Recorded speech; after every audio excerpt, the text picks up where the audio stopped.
menghasilkan fakta integritas, di mana fakta integritas ini secara politik sudah disusun tadi oleh ulama dan tokoh-tokoh dengan masyarakat tadi luar biasa.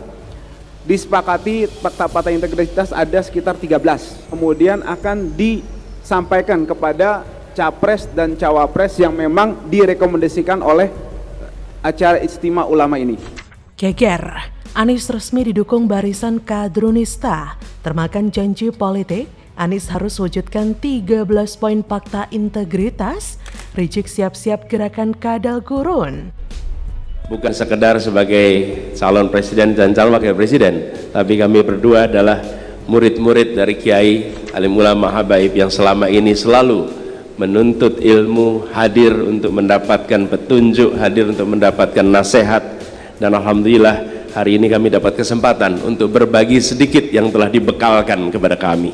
Buat Gus Durian itu seperti saya pribadi gitu, itu sampai sekarang memang salah satu kenapa tidak setuju dengan Rizik itu kan juga soal itu, penghinaan terhadap Gus Dur. Nah, tapi kemarin itu kita ngelihat lah kok Caimin gitu kan, ketua umum PKB, partai yang didirikan oleh Gus Dur, itu malah duduk berdampingan bersama Rizik. Halo, selamat datang di channel Redaksi Jurnal bersama JJ.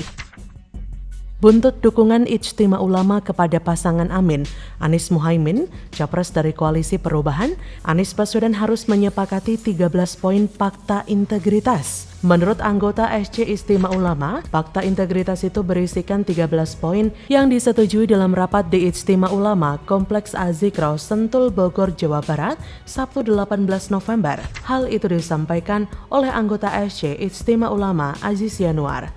Selain itu, Aziz menyebutkan bahwa dukungan bulat akan diberikan Ijtima Ulama kepada Anies dan Caimin jika keduanya telah menyepakati fakta integritas tersebut. Adapun fakta integritas itu, kata dia, disusun oleh para ulama, tokoh, hingga lapisan masyarakat yang hadir dalam acara Ijtima Ulama. Di samping itu, Anies memandang bahwa dukungan terhadapnya adalah sebagai amanah dan kepercayaan dari para ulama dan ikhtiar. Dukungan itu, kata dia, muncul atas dasar yang sama, yaitu semangat perubahan untuk menghadirkan keadilan di semua aspek. Anies yang maju bersama Muhaimin Iskandar di Pilpres 2024 mengaku semakin bersemangat dengan hasil Ijtima Ulama itu. Anies berjanji memegang amanah Ijtima Ulama dengan sebaik-baiknya. Melihat hal ini dapat kita simpulkan bahwasannya para kadrun sudah memutuskan untuk mendukung Anies di Pilpres 2024 nanti. Bahkan, tanda dukungan tersebut semakin nyata ketika di acara itu peran Habib Rizik Syihab dalam memenangkan Anies di Pilgub DKI Jakarta 2017 kembali diungkit. Ko-Kapten Timnas Amin Yusuf Martak mengungkit peran penting Habib Rizik Syihab dalam memenangkan Anies sebagai Gubernur Jakarta pada Pilkada Jakarta 2017. Yusuf berharap Ijtima Ulama 2023 menghasilkan dukungan untuk kembali menyukseskan Anies di Pilpres 2024. Hal itu disampaikan Yusuf dalam acara Ijtima Ulama dan Tokoh Nasional tahun 2023 di Majelis Azikro Sentul, Bogor, Jawa Barat, Sabtu 18 November. Ia meyakini akan ada keberhasilan untuk keselamatan bangsa. Yusuf meyakini hasil Ijtima Ulama akan mendukung Anies. Ia juga berharap Anies tetap istiqomah baik pada saat di tingkat keberhasilan ataupun jika terdapat takdir lain. Anies sendiri juga merasa tidak khawatir disindir dengan isu politik identitas karena hadir di acara tersebut. Sebab menurutnya dia hadir di semua undangan kelompok masyarakat. Menurutnya, siapapun hadir dalam dialog, mereka adalah warga Indonesia yang memiliki hak dan kesempatan yang sama. Anies berpandangan mereka berhak mendengar pandangan dari calon presiden dan wakil presiden. Anies memang tak bisa lepas dari kelompok ini. Sudah terlanjur basah. Anies bisa dikatakan sangat terbantu oleh kelompok ini saat mengejar kursi Gubernur DKI Jakarta. Padahal inilah yang membuat Anies mendapatkan cap bapak politik identitas oleh kalangan netizen. Dulu Anies dan kelompoknya malah berusaha cuci bersih noda politik identitas. Tapi kalau Anies hadir di acara yang digelar PA 212, bakal jadi anti klimaks ya. Maunya menghindar tapi malah merasa sangat membutuhkan. Tapi ya mau bagaimana lagi, Anies adalah capres paling lemah di antara capres lainnya. Hampir bisa dipastikan Anies bakal KO di putaran pertama Pilpres nanti. Ini adalah situasi yang sangat desperate. Bisa jadi mungkin Anies berpikir, sudahlah pokoknya semua dukungan terima saja, termasuk dari PA 212 ketimbang tidak ada sama sekali.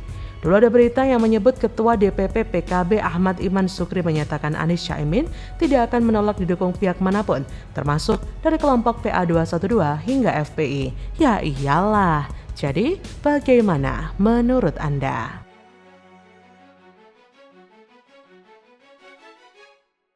Salah satu program unggulan kita adalah kita mau kasih makan siang dan susu kepada semua anak Indonesia. Modar, TKN Prabowo Gibran ketahuan nyolong video santri tanpa izin, gak terima Ponpes Darul Ulum Pamekasan kirim surat protes. Mantap berani speak up. Makan siang dan susu gratis untuk masyarakat, untuk siswa tepatnya, itu bukan sebuah kampanye, karena memang Pak Prabowo belum ditetapkan sebagai capres. Itu merupakan gagasan. Jika mau kasih makan anak-anak miskin, bukannya kita tinggal kasih saja. Karena nggak mau pakai duit pribadi, mau gunakan uang negara. Walah Pak. Bila kasih makan orang miskin pakai duit negara, semua orang juga bisa. Halo, dengar suara JJ di channel Redaksi Jurnal. Heboh di media sosial, pegiat media sosial Guntur Romli di akun X-nya @gunromli memposting berikut. Protes dari Ponpes Darul Ulum Banyuanyar Pamekasan Madura pada tim kampanye Prabowo Gibran karena mencatut video santri Darul Ulum tanpa izin dan dipakai kampanye. Mentang-mentang punya paman di MK, bisa seenaknya gitu ya. Sembari menautkan sebuah fotokopian surat berkop Pondok Pesantren Darul Ulum Banyuanyar. Nah, sementara dilansir dari realpolitik.com, Pondok Pesantren Banyuanyar Pamekasan Madura Jawa Timur berkirim surat ke tim kampanye nasional Prabowo Gibran di Jakarta. Surat tertanggal 16 November 2023 itu berisikan protes terhadap TKN Prabowo Gibran atas pencatutan video santri Pondok Pesantren Darul Ulum Banyuanyar dalam sosialisasi program Prabowo Gibran.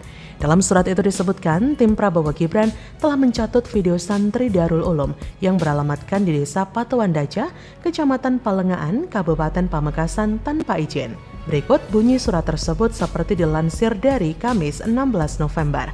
Maka dengan ini pengurus LPI Darul Ulum Pondok Pesantren Banyuanyar mengajukan protes atas pencatutan video tanpa izin tersebut. Atas pencatutan itu, Pondok Pesantren Darul Ulum Banyuanyar menuntut tim kampanye Prabowo Gibran untuk meminta maaf dan mencabut video tersebut. Menuntut pihak TKN Prabowo Gibran untuk meminta maaf dan mencabut gambar tersebut dari video dari yang kami maksud. Video yang dipersoalkan Pondok Pesantren Darul Ulum Banyuanyar diunggah akun tersebut, tepatnya detik 038 sampai 040. Menurutnya, pada detik tersebut terdapat tayangan video yang merupakan santri Banyuanyar dan video tersebut dicatut tanpa izin. Surat bernomor 2825-1-2-23-PPB-11-2023 itu ditandatangani oleh Ketua Umum Pengurus Pondok Pesantren Banyuanyar Muhammad Khalil Asyari. Hingga berita ini ditulis, unggahan video yang diprotes itu masih belum juga dihapus. Tapi setelah Cici lihat lagi, per hari ini, 17 November, video tersebut sudah dihapus. Dalam unggahan yang dilihat realpolitik.com, video tersebut berisikan kampanye Prabowo tentang program makan dan susu gratis untuk para siswa dan santri di seluruh Indonesia. Unggahan tersebut menampilkan beberapa potongan video anak sekolah, termasuk juga santri Banyuanyar yang dipersoalkan itu. Pada video itu terdapat suara seorang narator yang mengatakan bahwa mulai 2024, anak sekolah seluruh Indonesia tak perlu lagi bawa uang jajan. Kata narator tersebut, gak perlu bawa uang jajan soalnya anak sekolah akan dapat susu dan makan gratis dari Prabowo dan Gibran. Kemudian terdapat pula suara Prabowo terkait programnya memberikan susu dan makan gratis untuk anak sekolah itu. Kata Prabowo, kita mau kasih makan siang dan susu kepada semua anak Indonesia, termasuk usia dini, termasuk semua anak di pesantren. Si narator tersebut melanjutkan, program makan dan susu gratis itu agar gizi anak Indonesia terpenuhi setiap hari, sehingga menjadi anak yang sehat dan kuat. Wah, ini sih semena-mena namanya. Mentang-mentang masih ada paman di MK. BTW, sudah pada tahu belum? Anwar Usman sama sekali tidak dipecat keluar dari MK loh. Dia itu cuma dipecat dari posisi ketua MK. Jadi sang paman masih bercokol di Mahkamah Konstitusi sampai detik ini. Pantesan. Enak banget asal comot, dompleng nama besar santri yang kita tahu suara mereka cukup besar di Indonesia. Nyatanya ketahuan tanpa izin nyomot video santri. Saya sih respect banget ya sama Ponpes Darul Ulum Banyu Anyar Pamekasan yang berani speak up soal hal ini. Karena jika didiamkan, nanti mereka akan tambah seenaknya saja menghalalkan segala cara untuk menang. Ya persis seperti apa kata capresnya, korupsi nggak apa-apa asalkan sedikit, nyolong nggak apa-apa asalkan sedikit. Waduh, bubrah sudah bangsa ini jika hal seperti itu dilakukan. Bagaimana menurut Anda?